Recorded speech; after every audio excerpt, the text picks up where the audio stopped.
ஒரு பயங்கரமான காலத்தில் கியாமத்துடைய நாளுடைய அடையாளங்கள் வெளிப்படக்கூடிய பயங்கரமான காலத்தில் நாங்கள் வாழ்ந்து கொண்டிருக்கிறோம்.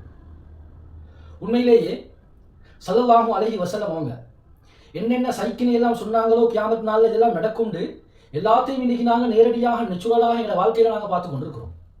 சொன்னாங்க ஸல்லல்லாஹு அலைஹி வஸல்லம், ஃபித்னத்துன் லா யப்கா பைத்துன் மினல் அரப் இல்லா தஹலத்துஹு.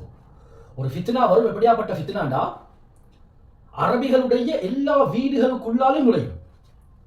இதை சமகால அறிஞர்கள் சாலிஹ் அல் ஃபௌசான் இது போன்ற மார்க்க அறிஞர்கள் சொல்லுவாங்க ஐ வசாயிலுல் ஆலாம் சொல்லுவார்கள். அல்லாஹு ஆலம், அல்லாஹுடைய நாட்டம், அல்லாஹ் தான் மிக அறிந்தவன். என்றாலும் இந்த நபி ஸல்லல்லாஹு அலைஹி வஸல்லம் அவர்களுடைய இந்த ஹதீஸுக்கு விளக்கம் இந்த தொலைத்தொடர்பு சாதனங்களாக இருக்கலாம். ஏன்னா எல்லாருடைய வீட்டிலேயும் இன்றைக்கு இந்த பாவம், எல்லாத்துடைய அறைகள்லையும் ரூம்கள்லையும் இந்த பாவம் வந்துட்டு சொல்லுவாங்க. ஒரு காலம் பாவம் செய்யறதுக்கு நாடு கடக்கணும், ஊரு கடந்து போகணும், யாருக்கும் தெரியாம சல்லி செலவழிச்சு செய்யணும்னு சொல்லுவாங்க. ஆனா இன்றைக்கு எப்படி காலங்கள் மாறி இருக்கீங்களா, எங்களுடைய வீடுகள்ல, எங்களோட அறைகள்ல, எங்களோட ரூம்கள்ல இருந்து கொண்டு இந்த பாவத்தை லேசாக செய்யறதுக்கு கேளும். கண்ணியமானவர்களே, இது கியாமத்துடைய நாளுடைய மிகப்பெரிய அடையாளங்கள்ல உண்டு. இதை நான் ஒரு நாள் மறந்துடக்கூடாது. சொன்னாங்க ஸல்லல்லாஹு அலைஹி வஸல்லம் இன்னும் ஒரு ஹதீஸ்ல, ஹுஸைஃபத்துல் யமானி ரலியல்லாஹு அன்ஹு அவங்க சொல்றாங்க, லயூஷிகன்ன அலைக்கும் லயூஷிகன்ன அய்யுஸப்ப அலைக்கும் அஷ்ஷர்ரு மினஸ் ஸமா.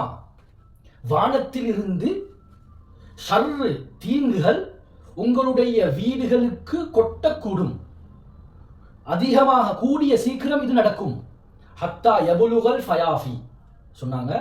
ஃபயாஃபி பின்தங்கிய பிரதேசங்கள், அதாவது அஸ்ஸஹரா அல் அமாகினுல் ஹாலியா, வெற்றிடமாக இருக்கக்கூடிய இடங்கள், எல்லா இடத்துக்கும் இந்த பாவம் பெய்து சேரும். அது எல்லா இடத்துக்கும் அந்த வானம் கொட்டும் என்ற கருத்தை ஸல்லல்லாஹு அலைஹி வஸல்லம் அவங்க தெளிவுபடுத்தினாங்க.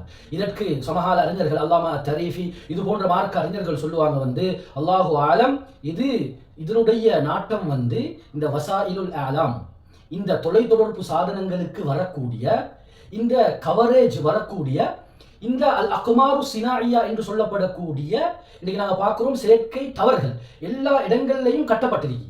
ஏன்? அதன் மூலமாகத்தான் கவரேஜ் அந்த இடங்களுக்கு போய்த்து சேருது.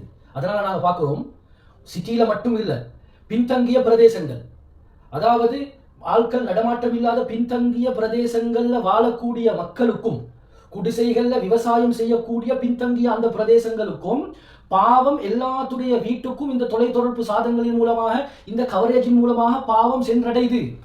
கண்ணியமானவர்களே, அந்த அறிஞர்கள் சொல்றாங்க இதுதான் நாட்டமாக இருக்கலாம். கண்ணியமானவர்களே, அப்படின்னா ஸல்லல்லாஹு அலைஹி வஸல்லம் அவங்க இந்த நடக்கக்கூடிய எல்லா விடயங்களையும் அடையாளமாக ஸல்லல்லாஹு அலைஹி வஸல்லம் அவங்க சொல்லி இருக்கிறாங்க. அதனால நாங்க ஸல்லல்லாஹு அலைஹி வஸல்லம் அவங்க எச்சரிச்ச ஃபித்னாக்கள் மலிஞ்ச ஈமான பாதுகாத்துக் கொள்றது, ஈமானோட வாழ்றது மிக பயங்கரமான ஒரு காலத்துல நாங்க வாழ்ந்து கொண்டிருக்கிறோம். சொன்னாங்க ஸல்லல்லாஹு அலைஹி வஸல்லம், அஸ்ஸாபிரு ஃபீஹி அலா தீனிஹி கல் காபிதி அலல் ஜம்ர். ஒரு காலம் வரும், மக்களுக்கு ஈமானோட வாழ்றது எப்படி கஷ்டம்டா, தீனோட வாழ்றது எப்படி கஷ்டம்டா, நெருப்பு கங்குகளை கையில வைக்கிறது எப்படி கஷ்டமோ இதே போல கஷ்டமாக இருக்கும்னு சொன்னாங்க ஸல்லல்லாஹு அலைஹி வஸல்லம்.